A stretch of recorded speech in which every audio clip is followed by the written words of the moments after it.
Marty, président du syndicat de l'Union française pour une médecine libre. Bonsoir Jérôme Marty. Les agressions de soignants se multiplient. L'an dernier, 37%, pour ne donner qu'un chiffre, 37% des professionnels de santé disaient avoir été victimes de violences. Comment est-ce que vous expliquez cela ? Il y a plusieurs raisons à cela. D'abord, ça a augmenté le nombre de cas déclarés, c'est plus de 23%. C'est 1244 cas et c'était 439 cas il y a 20 ans. Donc c'est pour vous donner une idée de l'augmentation, en sachant qu'on ne parle que de la partie émergée de l'iceberg, puisque les médecins ont tendance à ne pas déposer plainte.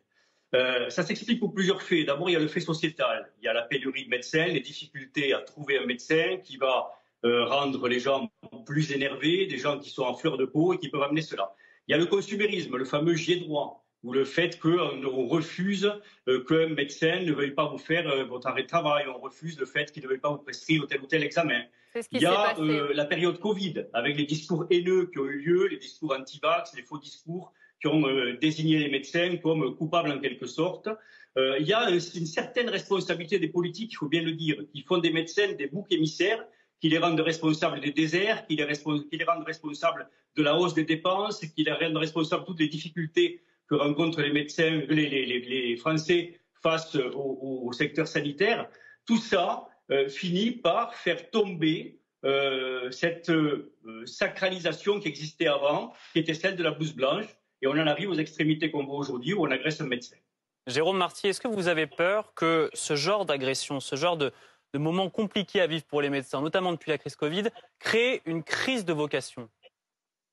Elle existe déjà, la crise de vocation, vous savez, elle existe déjà. L'Ordre, il y a quelques semaines, a alerté sur ce qu'ils appellent l'abandonnisme, c'est-à-dire des jeunes qui ont décidé de faire médecine et qui en 7e année, 8e année, 9e année abandonnent parce qu'ils disent « le jeu n'en vaut pas la chandelle ». On a tellement rendu non attractif ce métier, on l'a tellement alourdi par une pression administrative terrible et, passez-moi le terme, souvent débile. On l'a tellement alourdi par des temps de non-soins. On l'a tellement méprisé, et le respect, ça commence en haut, par des tarifs qui n'ont plus aucun rapport avec le rôle de responsabilité, que oui, cette crise de vocation, elle existe déjà. Qu'est-ce qu'on peut faire pour protéger les médecins ? On imagine bien qu'on ne va pas mettre un agent de sécurité devant chaque cabinet. Non, bien évidemment pas. Je crois que ce qu'il faut d'abord, c'est qu'il y ait des peines exemplaires chaque fois qu'on va porter la main sur une infirmière, sur une aide-soignante, sur un médecin, sur une blouse blanche, sur les gens qui portent le soin. Et puis, on le demande depuis longtemps, il faut que l'on ait des circuits courts de l'instruction. Chaque fois qu'un soignant est violenté, il doit y avoir un circuit court de l'instruction. Vous savez que la peine est en quelque sorte un deuil. Quand vous avez en face la personne qui vous a violenté, qui est condamné, vous faites le deuil et vous pouvez réexercer. Or, on a besoin de soignants, donc il faut qu'ils puissent faire le deuil très vite et donc les peines doivent être exemplaires et les circuits d'instruction doivent être plus courts. C'est ce que vous demandez ce soir au gouvernement, c'est-à-dire des sanctions plus rapides pour ceux qui agressent les médecins ? Oui, des sanctions plus lourdes et des sanctions plus rapides, évidemment.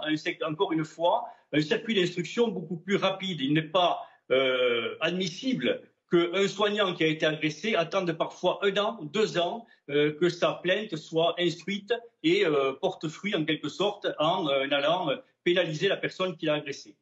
Vous vous sentez soutenu, accompagné par les autorités ?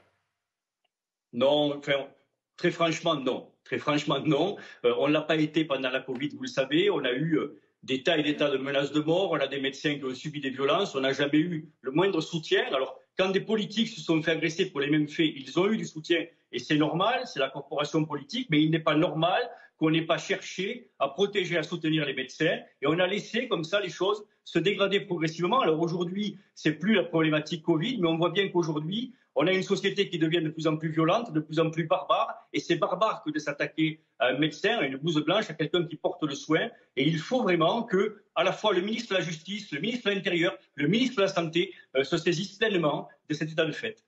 Merci beaucoup Jérôme Marty pour vos explications et votre témoignage ce soir après donc cette agression d'un médecin à Nice il y a quelques jours.